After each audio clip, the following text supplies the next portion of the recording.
So you had your content calendar perfectly planned out for March and April until a global pandemic entered the equation. As a thought leader, subject matter expert, influencer, or content creator, you may be asking yourself, well, now what do I post on social media, or my blog, or my podcast? If you're wondering how your brand should cover the coronavirus or really any crisis, this episode is for you. Welcome to Empowerista, a show dedicated to helping you show up and be seen as an entrepreneur. I'm your host, Alex Wehrley, the CEO of Empowerista, an award-winning producer and national TV host, seen on platforms like Entrepreneur.com, Amazon Prime, and Business Rockstars. These are the tips and truths to amplify your influence and income. Coronavirus is impacting the way we live and do business, and as a result, it should impact the way we create content.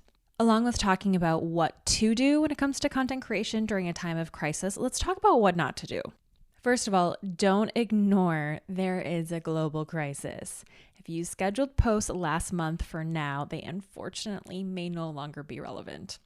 For example, if you're a travel blogger and a post on your Tulum, Mexico recommendations is going live this week, since you can't leave the US to vacation in Mexico right now, it might come across a little tone deaf. Instead, assess the content you had created and intended to publish during this time and make sure it's still relevant. Perhaps you can still publish it, you simply may just need to tweak it for this season. So using the Tulum blog post as an example, it could become a post about Mexico travels to look forward to when our self-quarantines end. I know dreaming of being on a beach would be really appealing to me right now. So in addition to tweaking content that's already been created, you may decide to create new content unique to these times. More on this later in the episode. Number 2, do not act like you're the news or a public health expert. Unless you are one, of course, which I know some of you are. But I've seen this a little bit where people feel like it's their responsibility to report the news. And I'm not talking about directing people to credible sites or sharing credible facts. By all means, we need that awareness. But doing a blog post as though you are the expert when you're not, it's not that it is harmful unless you're sharing misinformation, which there is a lot of it out there. We certainly don't want to contribute to that. It's just that it's not helpful to your brand.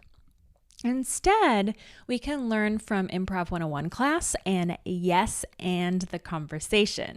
Basically, how can you add to the conversation given your unique point of view and expertise? Yes, there is a coronavirus pandemic, and insert what that means for your community and subject matter expertise. I'll come back to and elaborate on this in a bit. Number 3, don't be opportunistic.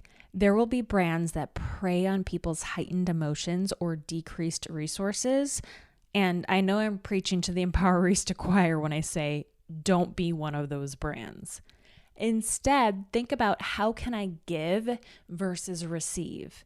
Now is a great time to create free content for your social media, blog, podcast, or video series. What would help your community during this time of crisis? And finally, number 4, choose hope over fear. It could be tempting to join the crowd during this time of mass panic. While knowledge and preparedness absolutely are helpful, fear is not. Instead, as leaders, it's our job to provide hope during a time of mass fear. It's our job to move people toward a better outcome. And yes, awareness, like I said, of the potential consequences is important, but ultimately the focus should be more on what we can do.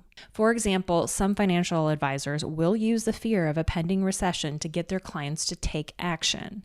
But an Empowerista financial advisor who cares a lot more about longevity and serving their clients versus short-term gains would focus on empowering their clients to make the best financial decisions for them given these unique circumstances. The former is treating their client like a victim. The latter is empowering their client to be the victor. See the difference? For those of you wanting to create fresh new content during this time, I want to elaborate on what your role and voice could be. First of all, it's important to know what your point of view is. I define point of view as the way in which you see the world. Often your point of view, is what attracts your online community to you because there is a piece, small or large, of your point of view that resonates with theirs. For example, if you're a mompreneur and your kids are indefinitely home and off of school, you probably have a lot to say about balancing parenthood with entrepreneurship at home right now. Or if you're a food blogger, you may have a tasty twist on preparing your kitchen for a self-quarantine. Or maybe you're a doctor who's still going into work every day and you have a lot to say about symptoms and when to come into the doctor's office to get tested for optimal public health. Another way to think about how you can add to the conversation is by educating your audience on your expertise given these unique circumstances. A good example is what I'm doing right now.